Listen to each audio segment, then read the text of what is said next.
The Jaguars offense has a lot of spots in it that could be really considered an opportunity for a lot of turnover. There are some spots on the starting 11 that are very easy to see for the Jaguars offense. Obviously, Trevor Lawrence is their quarterback. Cam Robinson just signed a huge deal to be the franchise left tackle. Brandon Sheriff was brought in to be the franchise right guard.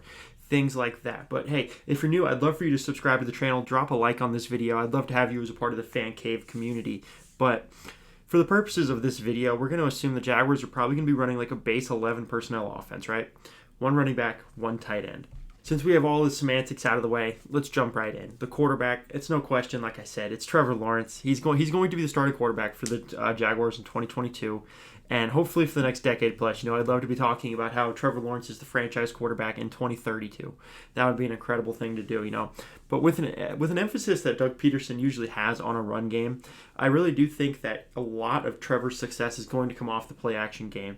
In 2021, despite how miserable and atrocious that offense was, he still completed about 75% of his passes when using play-action. So, I'd be over the moon right now if Trevor was, 70% passing, but 75% for play action. Gotta love that. The running back, Travis Etienne, he's going to be the running back to start the season. It's something I really held off. I really had hope that, James Robinson was going to be able to come back, but Travis Etienne, still a very capable back. I'm excited to see what he does. With no real NFL stat line ever to look at, no real production ever in the college or NFL game to look at outside of like one preseason game. We're going to go to college, and he's somebody that's led the ACC in rushing all-time leading rusher in the Atlantic Coast Conference. Gotta love that. And he's eclipsed the 2,000-yard mark in 2019 for all-purpose yards. If you told me we were getting a 2,000 all-purpose yard player, I would be over the moon, and I think that there's huge things coming for the Jaguars offense if Travis Etienne even hits, 3/4 of that. It gets to around 1,500 all-purpose. The expectations are going to be incredibly high. Obviously, he was one of the 2 first-round picks they got for Jalen Ramsey. I do think that within this new offense, Press Taylor's offense, Doug Pederson's offense, I really do think there's a lot of hope, and there's valid reasons for expectations to be as high as they are for Travis Etienne. Now, the wide receivers, they're going to run 3 of them, I think, at their base offense. Christian Kirk, someone they obviously gave a huge contract to. A lot of people and analysts all across the league have been saying they broke the wide receiver market. Kirk is someone that can command that huge workload. 101 targets and 77 catches in 2021. The major thing for me with this, though, is that 80% of his snaps in 2021 came from the slot. Kirk was paid to be an outside receiver, and, are the Jaguars going to maybe use him as that? I don't know. I really do think there's a possibility that Christian Kirk, once again, sees the majority of his snaps coming from the slot. That's where he has the most success. The last time he played primarily outside, he was productive, but from a perspective of the Jaguars paid him to be a number 1 wide receiver, the 48 catches and 620 yards that he had aren't going to cut it. That will not happen. We cannot have that happen. So, the other outside spot, in my opinion, for week 1 is probably going to be filled by Marvin Jones.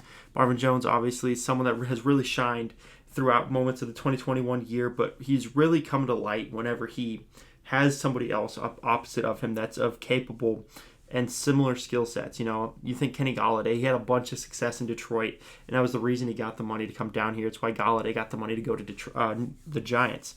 Now, Marvin Jones is a guy that when I saw this, it really stood out to me. He hauled in over 50% of his contested catches in 2021. And, Trevor Lawrence has a great ability to put the ball exactly where it needs to be. And so with that over 50%, you want to talk about 50-50 balls? With Marvin Jones, it's now a 55-45 ball, a 60-40 ball. Right now, on paper, I have the slot guy as Laviska Shenault. Despite the 10 drops in 2021, he commanded almost 100 targets and 600 yards. So the drops are a red flag for Viska, yes, but I do think I think an even bigger red flag for me is the 0 touchdowns on 63 catches. That cannot happen again, and I don't think it will ever happen again for the Jaguars. But I do want to give this honorable mention real quick to Zay Jones. If Christian Kirk does fill into that, slot position, then you got Marvin Jones on the outside, and you have Zay Jones on the other side. Zay Jones is that kind of, when you look at the build of him, he is that X wide receiver, and I do think there's a possibility that you do see a lot of sets with Christian Kirk on the slot and then Zay Jones playing on the outside. And I do think there's going to have a lot of success coming from that trio on the field of Christian Kirk, Marvin Jones, and then Zay Jones on that. I really do. I'm very excited to see what that trio does when they're on the field together. Now, for the tight ends, I do think the Jaguars are going to use a lot of 2 tight end sets. But I do think their base offense is just going to have the one. And that tight end is going to be Evan Ingram. Evan Ingram, it's like a roller coaster. Sometimes really good, sometimes terrible. Giants fans are very used to him. And whenever, they all chuckled and they pointed their finger and laughed at the Jaguars for signing him because they all remember pivotal drops and just disappearing acts, honestly, from him. He had a lot of games where he would have, maybe a catch, and you wouldn't feel his impact. So was he productive? Yes. Was he also incredibly inconsistent? Also, yes. So now to the offensive line. Like I said, there's a couple positions, that are really solidified already. There's 2 of the 5. You have your left tackle that's solidified, and you have your right guard that is, who they are going to be. So Cam Robinson is obviously the starting left tackle for the Jacksonville Jaguars. And not only did he just sign a huge contract extension for him, 3 years, $54 million, he also had his best year. He's coming off his best year in 2021 playing in front of Trevor Lawrence. Now, just like Evan Ingram's going to have the best talent he's ever had throwing him the ball, Cam Robinson had the best talent playing behind him that he's ever had in his career. He played behind Blake Bortles, Gardner Minshew, and then the slew of quarterbacks that playing for him in 2020. So he had his most success in front of Trevor Lawrence. And if he can continue his growth and have his pressures and quarterback hit numbers continue to drop, which they have done 3 years in a row, I think we're going to have an above average tackle out of Cam Robinson. I'm very excited to see what he looks like in year 2 with Trevor Lawrence. Now, the left guard. As it sits right now, I do think Ben Bartch is going to be the starting left guard for the Jaguars. Bartch played well in over his 430 pass blocking snaps in 2021, and he really showed that he could develop into somebody that is a competent guard in the league. Obviously they drafted him in the 4th round out of a Division III school, but he's really developed quite well. Like I said, out of his 430 pass blocking snaps, he allowed 16 hurries. I can't be upset with that, and I'm very excited to see what he looks like going forward. Now the center. 3rd round selection Luke Fortner, in my opinion, is going to be the starting center. Tyler Shatley is a great depth piece, but he doesn't have the talent level, and he doesn't reach that same echelon that Fortner does. He was somebody that graded out as the 3rd best center in the entire country during his super senior year at the University of Kentucky. And I do think that Fortner is eventually going to beat out Tyler Shatley, whether it be through training camp or maybe one of the first 2 weeks of the preseason. I do think we're probably going to see a lot of Luke Fortner in the Hall of Fame game, probably that first preseason game. Now, the right guard. It's one of the 2 offensive line spots that were filled before the draft. It was filled, a month ago, and it's Brandon Sheriff at the right guard spot. The former 5-time Pro Bowler and All-Pro. It does have some injury concerns, but if the Jaguars can get 3/4 of a season out of him, I think they'll be in very good shape. He's a plug and play, set and forget type of guard, and you're not gonna hear his number called, you're not gonna hear his name called. Oh, look at that whiff by Brandon Sheriff. Oh, look at that hold by Brandon Sheriff. You're not gonna hear those things because that's just what he is. While he's in the game, you can count on him.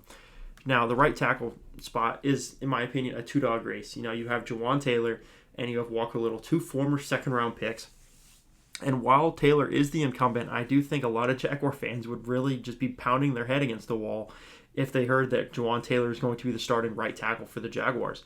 He's just had a mediocre and underwhelming career so far in Jacksonville.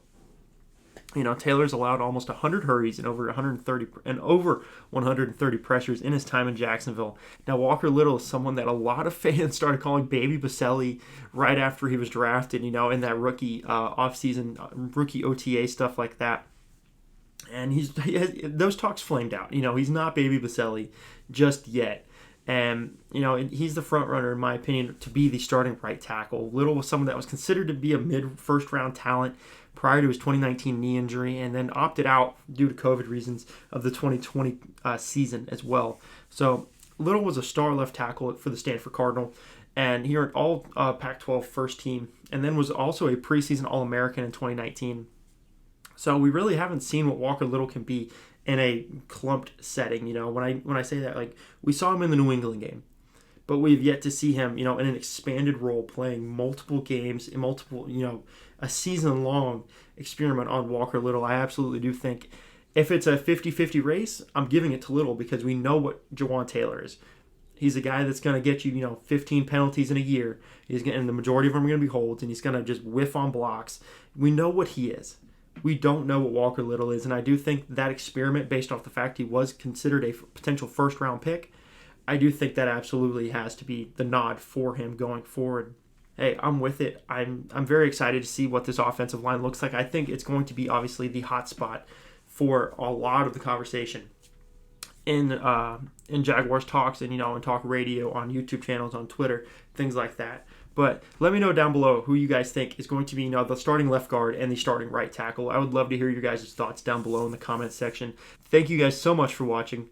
Stay safe and go Jaguars. How about them Jags? Come on, Joe! Ah! Thank you, baby! Thank you! You making blood come from my damn mouth! Duval! Yeah!